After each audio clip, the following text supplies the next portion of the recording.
आज प्रधानमंत्री मोदी की अध्यक्षता में कैबिनेट की बैठक हुई और इस बैठक में 2 बड़े हाईवे प्रोजेक्ट्स को मंजूरी दी गई। केंद्रीय मंत्री अश्विनी वैष्णव ने जानकारी दी कि महाराष्ट्र में 6 लेन नासिक सोलापुर हाईवे कॉरिडोर को मंजूरी मिल चुकी है। नाशिक ते सोलापूर हा प्रस्तावित 6 पदरी ग्रीनफील्ड महामार्ग हा महाराष्ट्राच्या इतिहासातीलच नव्हे तर संपूर्ण भारतातील सर्वात महत्त्वाच्या पायाभूत सुविधा प्रकल्पापैकी एक मानला जात आहे।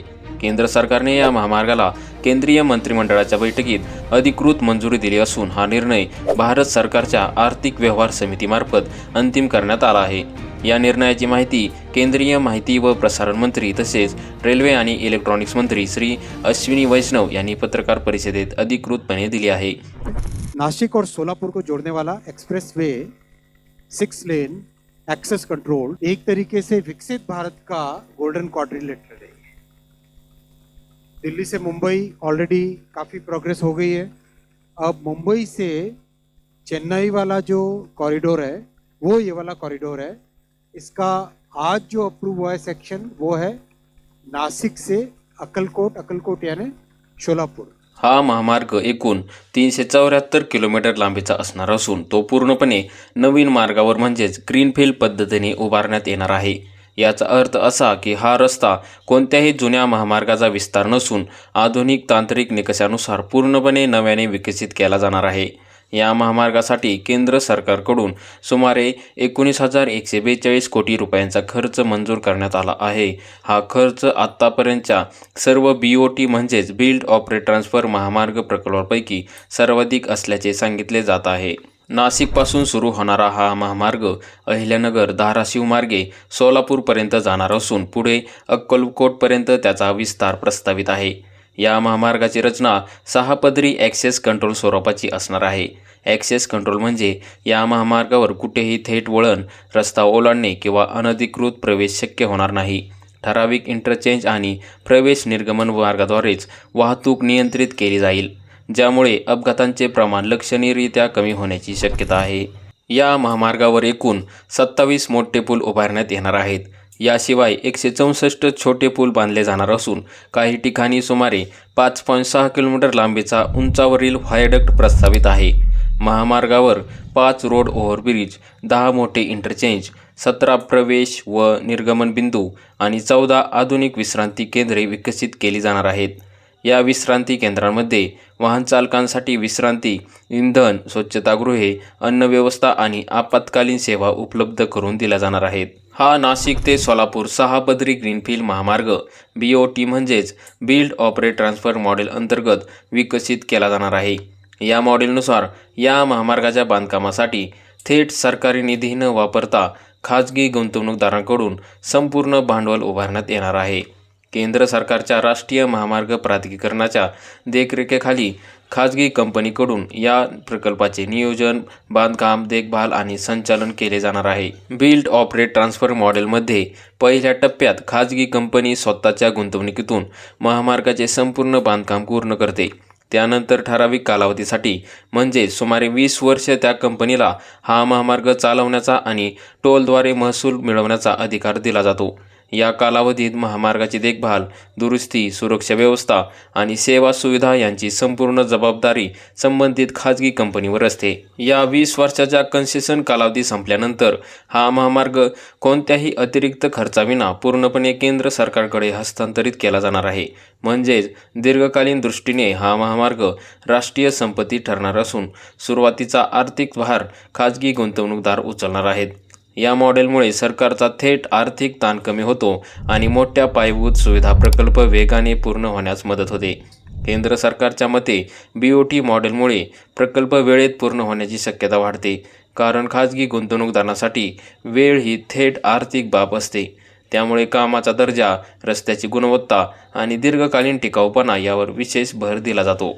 नाशिक ते सोलापूर महामार्गाच्या बाबतीतही हाच दृष्टिकोन ठेवण्यात आला असून हा महामार्ग आंतरराष्ट्रीय दर्जाच्या मानकानुसार विकसित केला जाणार आहे। या महामार्गामुळे नाशिक ते सोलापूर दरम्यानचे एकूण अंतर सध्याच्या सुमारे 432 किलोमीटरवरून थेट 374 किलोमीटरपर्यंत कमी होणार आहे, म्हणजे सुमारे 14% अंतर गाठणार आहे।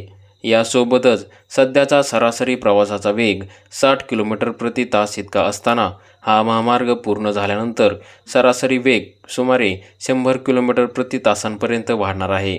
यामुळे प्रवासाच्या वेळेत सुमारे 66% बचत होणार आहे.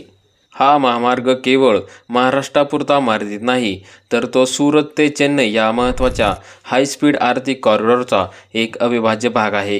केंद्र सरकारच्या अधिकृत माहितीनुसार या कॉरिडॉरमुळे सुरत ते चेन्नई दरम्यानचा प्रवासाचा वेळ सध्याच्या सुमारे 31 तासांवरून थेट 17 तासांपर्यंत कमी होणार आहे. यामुळे पश्चिम भारत आणि दक्षिण भारत यांच्यातील माल वाहतूक अधिक वेगवान, सुरक्षित आणि किफायतशीर होणार आहे. या महामार्गामुळे मल्टीमॉडल कनेक्टिव्हिटीला मोठी चालना मिळणार आहे. या मार्गाद्वारे 8 रेल्वे स्टेशन, 6 विमानतळ, 2 मल्टीमॉडल लॉजिस्टिक पार्क आणि 3 प्रधानमंत्री गतिशक्ती आर्थिक नोड्स थेट जोडले जाणार आहेत.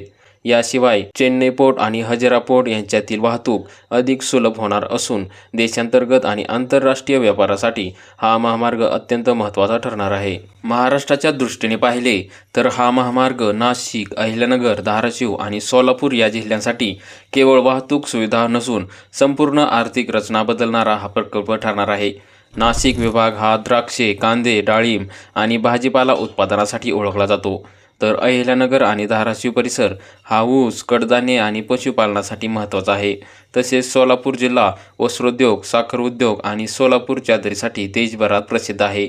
या सर्व भागांमधील शेतमाल आणि औद्योगिक उत्पादन आजपर्यंत प्रामुख्याने खराब रस्ते, जास्त अंतर आणि वेळखाऊ वाहतुकीमुळे मोठ्या बाजारपेठांपर्यंत पोहोचण्यात अडचणी येत होत्या. हा 6 पदरी ॲक्सेस कंट्रोल महामार्ग पूर्ण झाल्यानंतर शेतकऱ्यांना आपला शेतीमाल मुंबई, पुणे, सुरत, हैदराबाद आणि चेन्नईसारख्या मोठ्या ग्राहक बाजारपेठांपर्यंत अत्यंत कमी वेळेत पोहोचवता येणार आहे.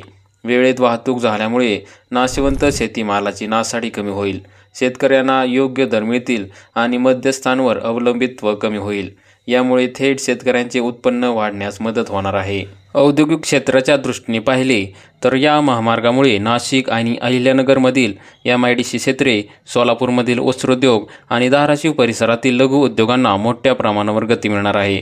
कच्चा माल वेळेत पोहोचणे, तयार उत्पादने, बंदरे आणि मोठ्या वितरण केंद्रांपर्यंत जलद नेणे शक्य होणार असल्यामुळे उत्पादन खर्च कमी होईल आणि उद्योगांची स्पर्धात्मक क्षमता वाढेल. यामुळे नवीन गुंतवणूक आकर्षित होणार असून मोठ्या आणि लहान उद्योगांसाठी रोजगाराच्या संधी निर्माण होतील. हा महामार्ग म्हणजे फक्त एक रस्ता नसून तो पश्चिम भारत आणि दक्षिण भारत यांना थेट जोडणारा एक महत्त्वाचा आर्थिक दुवा ठरणार आहे. सुरत ते चेन्नई या हायस्पीड कॉरिडॉरचा हा भाग असल्यामुळे वस्त्रोद्योग, औषध निर्माण, ऑटोमोबाईल, इलेक्ट्रॉनिक्स आणि कृषी प्रक्रिया उद्योगांसाठी जलद लॉजिस्टिक साखळी तयार होणार आहे. सध्या ज्या भागांमध्ये वाहतुकीचा खर्च आणि वेळ जास्त असल्यामुळे उद्योग येण्यास अडथळे येत होते, त्या भागांमध्ये औद्योगिक क्लस्टर आणि लॉजिस्टिक हब विकसित होण्याची मोठी शक्यता आहे.